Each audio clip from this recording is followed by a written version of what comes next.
अध्याय 10. गहिनीनाथाचा जन्म व त्यांचे मधुनामाकडून संगोपन. कनकगिरी गावामध्ये मच्छिंद्रनाथाने गोरक्षास व सर्व प्रकारचा उपदेश केला. सर्व वेदशास्त्रामध्ये पारंगत केली. त्याला सर्व विद्यामध्ये प्रवीण केले. साबरी विद्या आत्मसात करवून घेतली. नरशी, कलिका देवी, माधवा, महिषासूर, झोटिंग, वेताळ, श्रीराम, मारुती आदी देवांची भेट घडवून आणली व सर्व देवांच्या पायावर त्यास घातले. श्रीरामांची ज्या वेळी भेट झाली तेव्हा श्रीरामाने गोरक्षनाथास आपल्या मांडीवर घेतले व त्यास आशीर्वाद दिला. श्री गणेश व सूर्यदेव हे सुद्धा पृथ्वीवर येऊन त्यास आशीर्वाद देऊन गेले. बावन्न वीरासह सर्वांनी गोरक्षनाथास आशीर्वाद दिले व त्याला तपस्येस बसवण्यासाठी आग्रह मच्छिंद्रनाथापाशी करून ते स्वस्थानी गेले. एके दिवशी गोरक्षनाथ संजीवनी मंत्र जपत बसला होता. गावातील काही मुले चिखलाच्या गोळ्याशी खेळत खेळत तिथे आली आणि त्यांनी गोरक्षनाथास एकटा पाहून त्याला चिखलाच्या गाडी करावयास सांगितली. मला जमणार नाही म्हणून गोरक्षनाथाने ते काम करण्याचे टाळले. मुलांनी मात्र त्या चिखलाची गाडी करायचा प्रयत्न केला व अखेर गाडी तयार केली.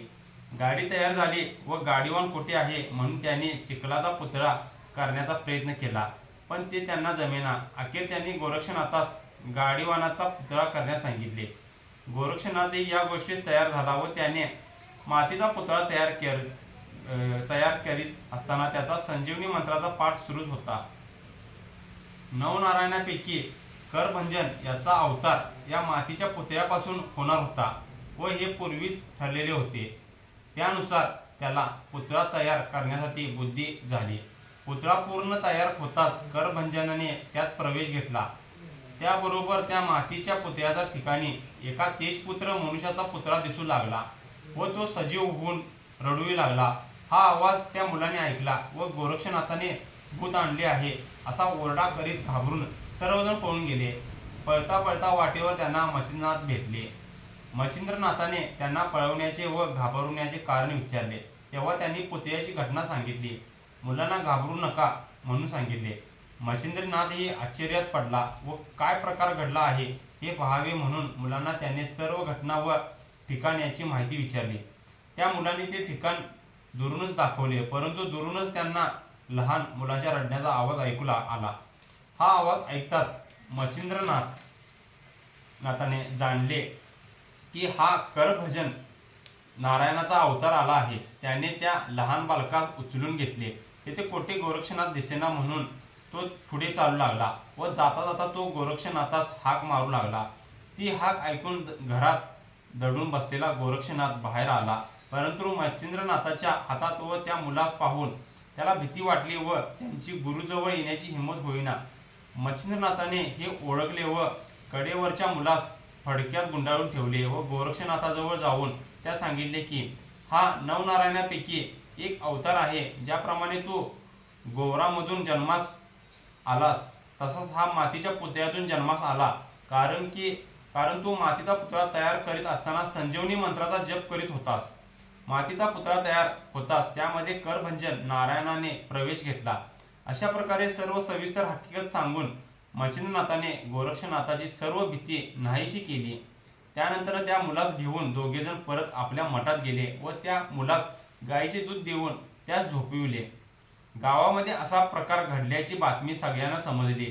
गावकरी लोक येऊन त्यांची शहानिशा करीत मच्छिंद्रनाथ त्यांना सर्व हकीकत सांगत. ते ऐकून सर्वजण आश्चर्यचकित होत मच्छिंद्रनाथाने आपला शिष्य गोरक्षनाथ करवी मातीचा पुतळा जिवंत करविला म्हणजे त्याची योग्यता ब्रह्मापेक्षा महान आहे असे सर्वजण एकमेकांना सांगू लागले. तीर्थयात्रा करीत असताना त्या बालकाचे हाल होईल, आबाळ होईल यासाठी त्याला येथेच कोणाकडे तरी ठेवावे असा विचार गावकऱ्यांनी बोलून दाखवला व त्यांच्या विचाराशी मच्छिंद्रनाथही सहमत झाला.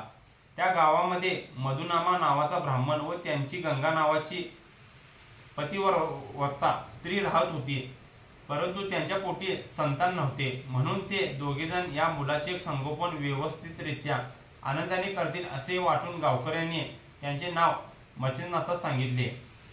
गावकऱ्यांनी सुचवलेल्या या दाम्पत्याजवळ गहिनीनाथ ठेवण्यास मच्छिंद्रनाथही तयार झाले. मच्छिंद्रनाथाने मुलास गंगाबाईच्या ओटीत घातले व सांगितले की आई, हा मुलगा मोठा नशीबवान व भाग्यवान आहे. नवनारायणापैकी करभंजनाचा हा अवतार असून याचे योग्य रीतीने संगोपन कर, यामुळे तुझे कल्याण होईल. परंतु तो पुढे कसा होईल हे आत्ताच मी तुला कसे सांगू, पण एवढे मात्र सांगतो की याची सेवा करण्यासाठी प्रत्यक्ष कैलासपती अवतार घेऊन निवृत्ती हे नाम धारण करून येईल. गहिनीनाथ त्यास गुरुप्रदेश करतील. या बालकाचे नाव दुसरे तिसरे न ठेवता गहिनीनाथच ठेव. आता आम्ही तीर्थयात्रेस चाललो आहोत. 12 वर्षांनी हा गोरक्षनाथ येथे येईल व गहिनीनाथास गुरुप्रदेश करील. त्यानंतर मच्छिंद्रनाथाने मोहनास्त्र जपून त्या स्त्रीच्या अंगावर भस्म टाकले. त्यायोगे तिच्या स्तनामध्ये दूध तयार झाले.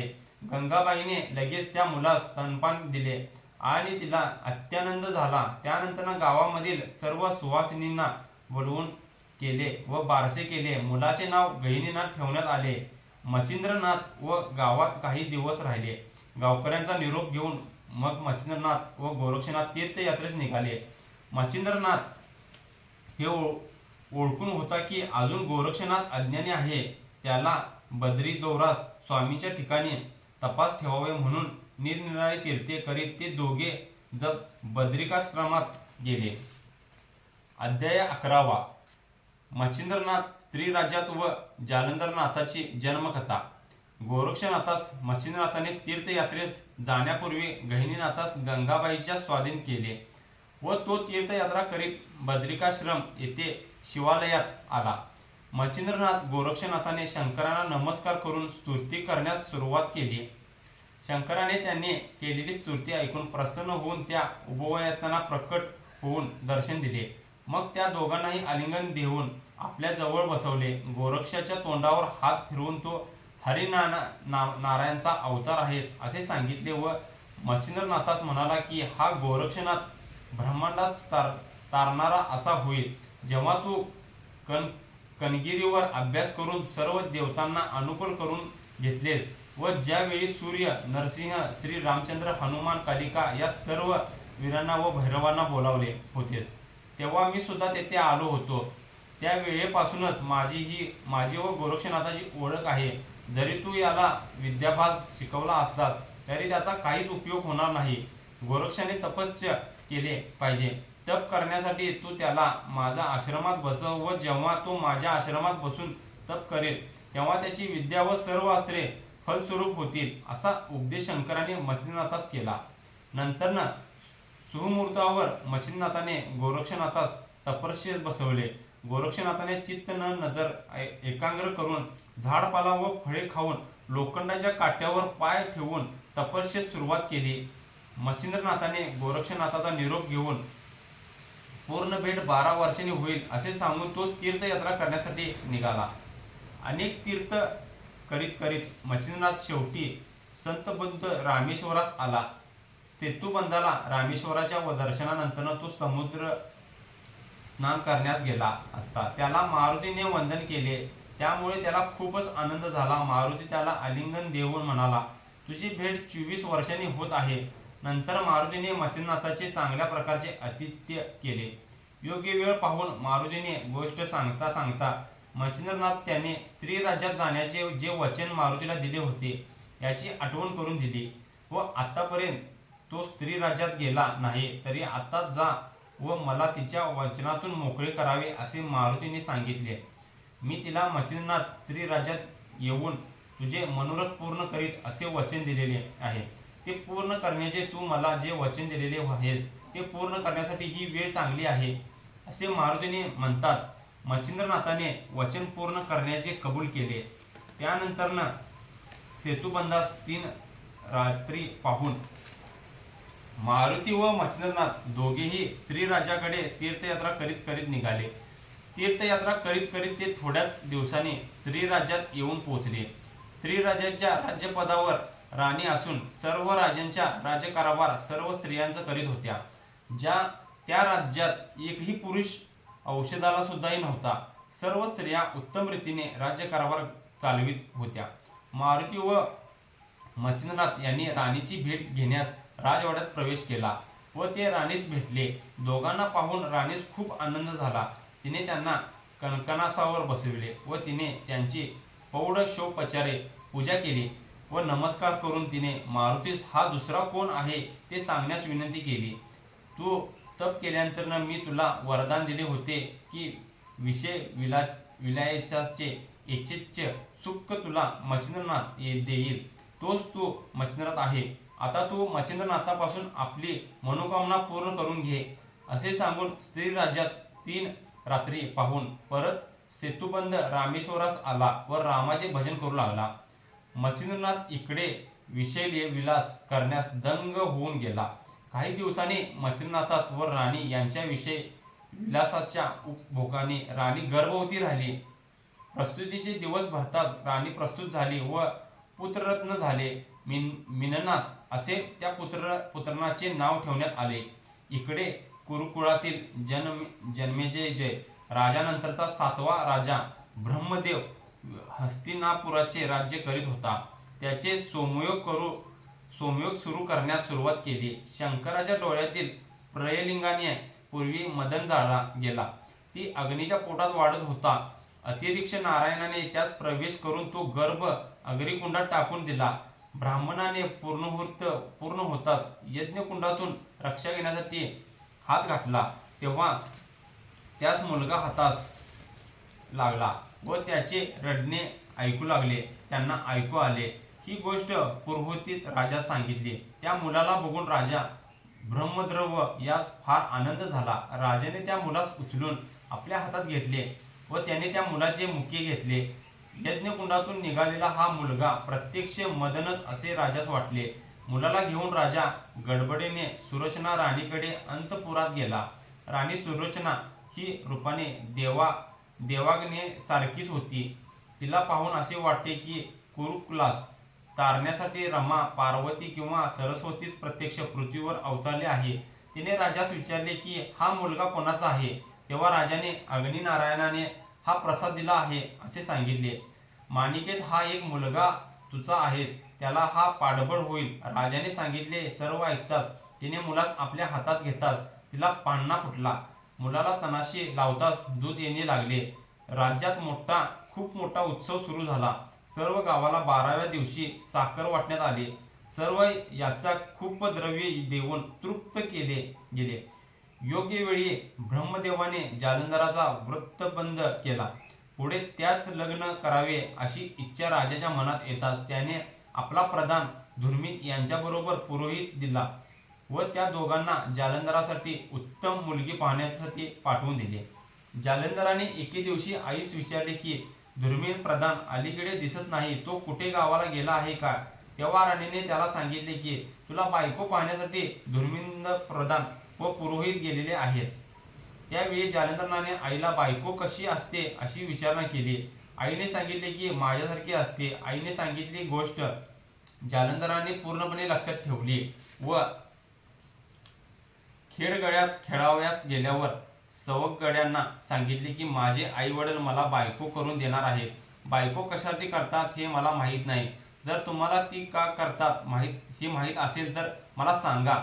सवंगड्यांना त्यांच्या ह्या अज्ञानाचे फारच आश्चर्य वाटले. मग त्यांनी बायको कशासाठी करतात याबद्दल सर्व उघडपणे सांगितले व ते सर्व ऐकून जालंधराच्या मनात विचार उत्पन्न झाला की हे जग किती अधम आहे.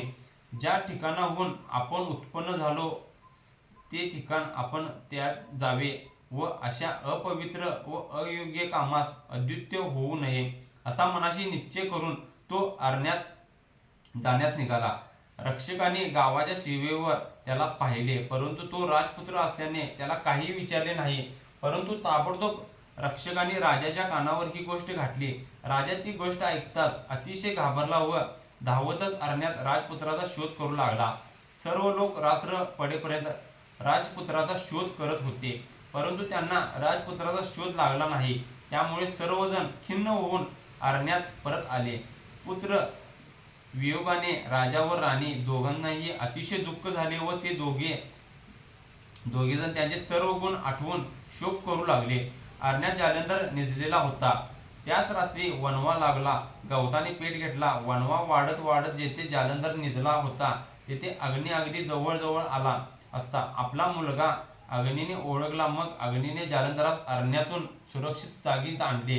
अग्नीने विचार केला की हा येथे कसा आला. त्यानंतर अग्नीने स्वरूपात प्रकट होऊन जालंधरास जागी केले. त्याला मांडीवर बसवले. अरण्यात नेण्याचे कारण विचारले. जालंधराने त्याला उलट प्रश्न करून विचारले की तू कोण आहेस. तेव्हा अग्नीने मीच तुझी आई व मीच तुझा बाप आहे असे सांगितले व मला अग्नी म्हणतात असे निवेदन केले.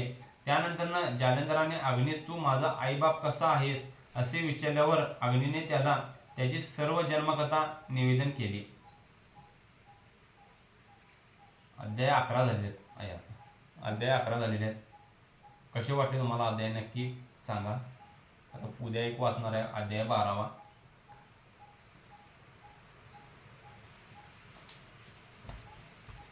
कळाली तुला?